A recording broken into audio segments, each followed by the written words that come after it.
चिंता में खुद को बर्बाद मत करो। ये बात उन दिनों की है जब बुद्धा मरवन में अपना समय व्यतीत कर रहे थे। इस समय तक बुद्धि की प्रसिद्धि दूर दूर तक फैल चुकी थी। बहुत दूर दूर से लोग अपनी चिंताओं और परेशानियों का समाधान खोजने के पास आते थे।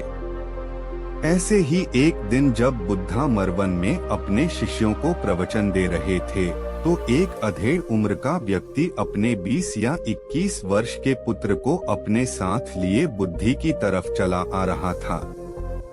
जब यह प्रवचन स्थल के पास पहुंच गए तो एक नजर उन पर डाली और इशारे से बैठने के लिए कहा। जब प्रवचन समाप्त हो गया और सभी लोग वहां से चले गए तो बुद्ध ने उस व्यक्ति को अपने पास बुलाया और बैठने के लिए कहा। वहां चारों तरफ हरियाली छाई हुई थी। मौसम बहुत सुहाना था और तरह तरह के पक्षियों की आवाजें गूंज रही थी। ऐसा नजारा देखकर उस व्यक्ति को अंदर से असीम शांति महसूस हो रही थी। इसके बाद बुद्ध ने उस व्यक्ति से आने का कारण पूछा तो इस पर व्यक्ति ने कहा, यह तथागत, मैं 2 दिन की लंबी यात्रा करके अपने पुत्र को आपसे मिलवाने लाया हूँ। ये मेरा इकलौता पुत्र है और ये हर समय थका थका रहता है। ऐसा लगता है जैसे इसके अंदर कोई जान ही नहीं है, कोई प्राणी नहीं है। इसका स्वभाव भी काफी चिड़चिड़ा हो गया है। अगर हम इससे कुछ भी कहते हैं तो यह हमारी छोटी छोटी बातों पर गुस्सा हो जाता है। इसके देखने की क्षमता भी उम्र से पहले ही कमजोर हो गई है और इसके बाल भी सफेद पड़ने लगे हैं। इतनी कम उम्र में इतनी बड़ी उम्र का लगना मुझे तो कुछ समझ नहीं आ रहा। किसके साथ हो? क्या रहा है तथागत? मैं अपने पुत्र के स्वास्थ्य को लेकर बहुत चिंतित हूँ। जब मैं अपने पुत्र को वैद्य जी के पास लेकर गया तो उन्होंने कुछ औषधि दी और कहा अपने पुत्र को तनाव कम लेने के लिए कहो। वो अपने दिमाग में बहुत अधिक तनाव लेता है, इसलिए उसकी ऐसी हालत हो गई है। लेकिन मुझे उनके बहुत समझाने के बाद भी तनाव का मतलब समझ नहीं आया। मुझे नहीं पता कि तनाव होता क्या है, यह किन कारणों से आता है और उसे कैसे अपने पुत्र के दिमाग से निकालूं, लेकिन मुझे सबसे पहले तो ये समझना है कि तनाव होता क्या है। इसीलिए तथागत मैं आपके पास आया हूँ। कृपया आप मेरी समस्या का समाधान कीजिए। यह सुन बुद्ध उसके पुत्र को बड़े ध्यान से देखते हैं, उसके चेहरे को देखते हैं, उसकी आंखों को देखते हैं और फिर उसके हाथों की नब्ज को भी देखते हैं। यह सारी विधि करने के पश्चात बुद्ध उस व्यक्ति से कहते हैं, तनाव लेना तो कोई नहीं चाहता, लेकिन फिर भी यह तनाव लोगों के दिमाग को दीमक की तरह पकड़ लेता है और व्यक्ति जान भी नहीं पाता कि वह तनाव में जी रहा है। लेकिन अगर व्यक्ति तनाव के कारणों को अच्छे से समझ लेता है और तनाव के बारे में कोई ऐसा पैमाना बना लेता है जिससे वह जान सके कि वह कितने तनाव में है, तो वह इस समस्या का समाधान भी खोज सकता है।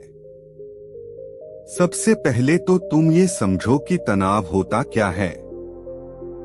जब भी कोई व्यक्ति कोई काम कर रहा होता है लेकिन उसका मन कहीं दूर भटक रहा होता है, कल्पनाओं में होता है, तो उसके शरीर और मन के बीच एक दूरी पैदा हो जाती है।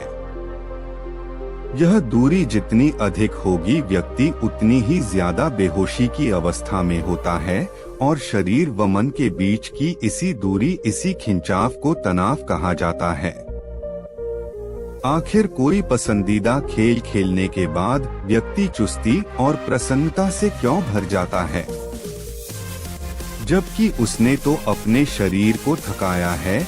लेकिन समझने वाली बात यह है कि खेलते समय मन और शरीर एक साथ पूरी तरह से उस खेल में केंद्रित होते हैं जिससे शरीर और मन के बीच दूरी पैदा नहीं होती और कोई तनाव पैदा नहीं होता। और अगर दिमाग में कोई तनाव था भी तो वो भी दूर हो जाता है। लेकिन इसके विपरीत जब हम कोई ऐसा काम करते हैं जो हमें पसंद नहीं है, तो हमारा ससुर तो उस काम को कर रहा होता है, लेकिन हमारा मन कहीं दूर कल्पनाओं में भटक रहा होता है, जिससे शरीर और मन के बीच एक दूरी पैदा हो गई और तनाव ने जन्म ले लिया।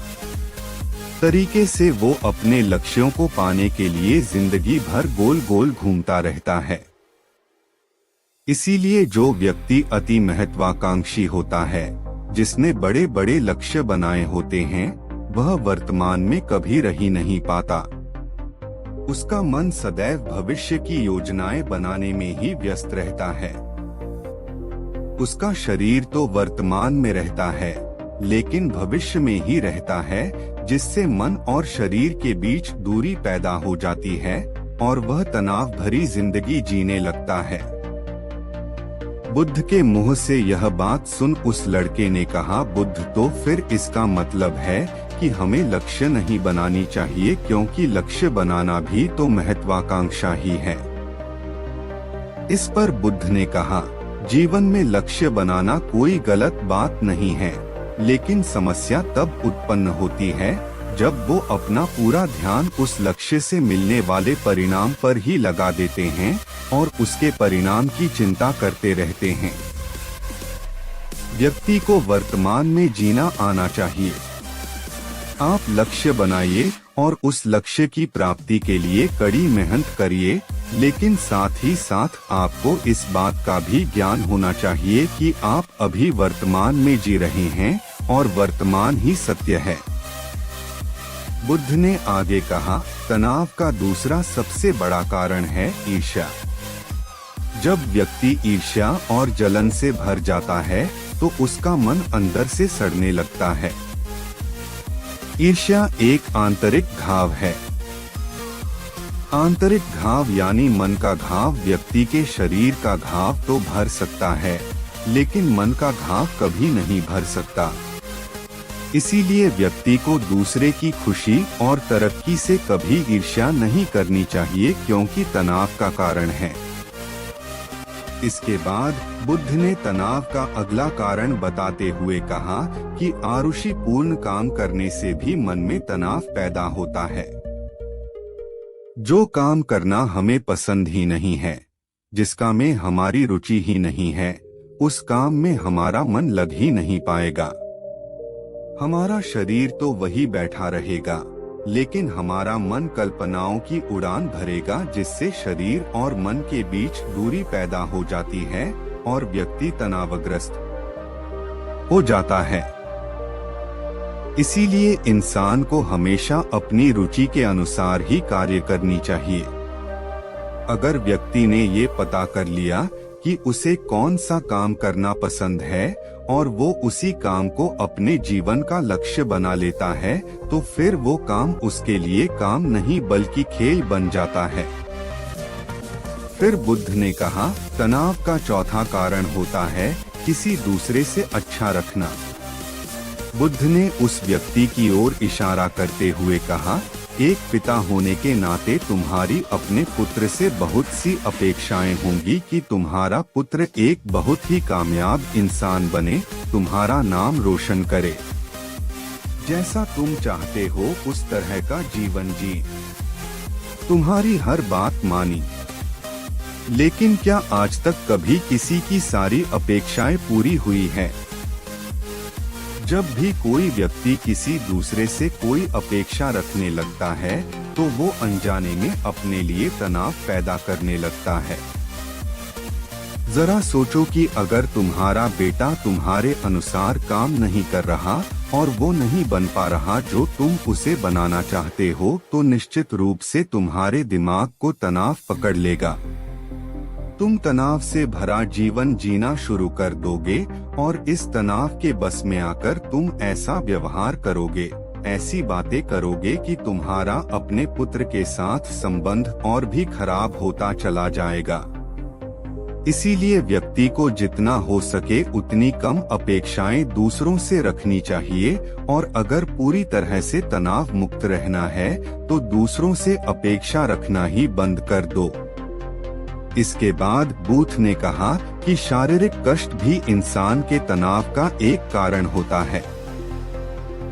जब व्यक्ति किसी शारीरिक पीड़ा से गुजर रहा होता है तो उसका पूरा ध्यान बस अपने उस शारीरिक दर्द पर होता है और वो पूरे दिन बस उसी के बारे में सोचता रहता है, जिससे उसका मन दुख के विचारों से भर जाता है और ऐसी स्थिति में व्यक्ति तनावग्रस्त रहने लगता है। यह सुन उस व्यक्ति ने कहा कि हे बुद्ध, शारीरिक दुख तो किसी भी व्यक्ति को हो सकता है, तो फिर क्या हुआ? व्यक्ति जीवन भर तनाव में ही जिएगा? इसका जवाब देते हुए बुद्ध ने कहा कि इंसान को ये बात समझनी चाहिए कि हमारा जीवन दुखों का आधार है। जैसे जैसे हमारा जीवन आगे बढ़ता है, इसमें दुख आते हैं, बीमारियां आती है और फिर अंत में मृत्यु भी आती है, तो बीमारियां इंसान के जीवन का अभिन्न अंग है। कोई इनसे बच नहीं सकता। बस किसी किसी के जीवन में ये समय से पहले आ जाती है तो किसी के बाद में पढ़ाती सबको है।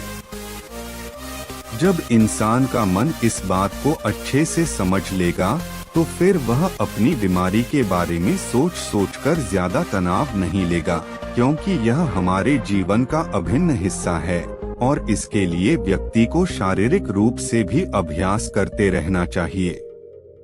अपने जीवन में व्यायाम और स्वस्थ जीवन शैली को भी जगह देनी चाहिए। मैं उस योजना की वजह से तनाव पैदा ना हो। तनाव का 7वां सबसे बड़ा कारण होता है टालमटोल करना। आज के काम को कल पर टालना। आप लोगों ने ये कहावत तो सुनी होगी कि आलसी इंसान के शरीर का सबसे बड़ा शत्रु है। इंसान आलस्य की वजह से आज के काम को कल के लिए टाल देता है और फिर काम को टालना उसकी आदत बन जाती है। काम को कल पर टालने वाले व्यक्ति का काम कभी भी समय पर पूरा नहीं हो पाता और अगर किसी तरह से पूरा हो भी जाता है तो वह उतना अच्छा नहीं हो पाता जितना अच्छा उसे किया जा सकता था और फिर यह बात व्यक्ति के अंदर तनाव पैदा करती है। लेकिन काम को टालना या काम को एकदम अंत समय पर करना एक आदत है। इसीलिए व्यक्ति ना चाहते हुए भी बार बार अपनी इस आदत का शिकार बन जाता है और काम को टालता रहता है और फिर जब काम की समय सीमा पास आ जाती है तो वह तनाव से भरकर काम को पूरा करने का प्रयास करता है। इसीलिए तनाव मुक्त रहने के लिए व्यक्ति को काम को टालने की आदत छोड़नी पड़ेगी और यह तभी संभव है जब व्यक्ति काम को समय से पहले खत्म करने का निश्चय करे। सबसे आखिरी और सबसे प्रमुख कारण जो तनाव का होता है वो है ज्यादा सोचना। लगातार सोचते रहना भी एक बीमारी है और यह उस व्यक्ति में सबसे ज्यादा पाई जाती है जो कपोल कल्पनाएं करता है, जो अतीत की घटनाओं और भविष्य की बातों के बारे में सोचता रहता है, जो बेवजह के अनुमान लगाता रहता है। इसीलिए व्यक्ति को ज्यादा सोचने की आदत पर लगाम लगाना चाहिए। इसके लिए जितना हो सके खुद को काम में व्यस्त रखना चाहिए और हर दिन ध्यान का अभ्यास करने को अपने जीवन का हिस्सा बना लेना चाहिए। तो उस समय सिर्फ भोजन ही करो, उसके पूरे स्वाद का आनंद लो, उसी अनुभव करो। जब चलो तो अपना पूरा ध्यान सिर्फ चलने लगा दो। इससे तुम्हारा मन और तुम्हारा शरीर दोनों एक जगह पर केंद्रित रहेंगे। दोनों के बीच दूरी पैदा नहीं होगी जो कि तनाव का मुख्य कारण होती है। दोस्तों, आज की युवा पीढ़ी एक ही समय पर 2-2-3-3 काम करने के आदी हो चुकी है, जैसे फोन पर बात करते हुए गाड़ी चलाना, खाना खाते हुए टीवी देखना, ये फोन चलाना और फिर इनकी शिकायत रहती है कि मैं तनाव में जी रहा हूँ। मेरा मन शांत रहता है। मैं चिड़चिड़ा सा हो गया हूँ। जब कोई व्यक्ति एक ही समय पर तीन काम करेगा तो तनाव पैदा होना तो स्वाभाविक है, क्योंकि दिमाग तो एक समय पर पूरा ध्यान लगाकर सिर्फ एक ही काम कर सकता है। पूर्ण रूप से एक ही समय पर दो कामों पर ध्यान कभी नहीं लग सकता। इसीलिए जहां तक संभव हो सके एक समय पर सिर्फ एक ही काम करने का प्रयास करें, वो भी पूरे ध्यान के साथ। दोस्तों, आशा करता हूं कि आपको इस स्टोरीज से काफी कुछ सीखने को मिला होगा। धन्यवाद।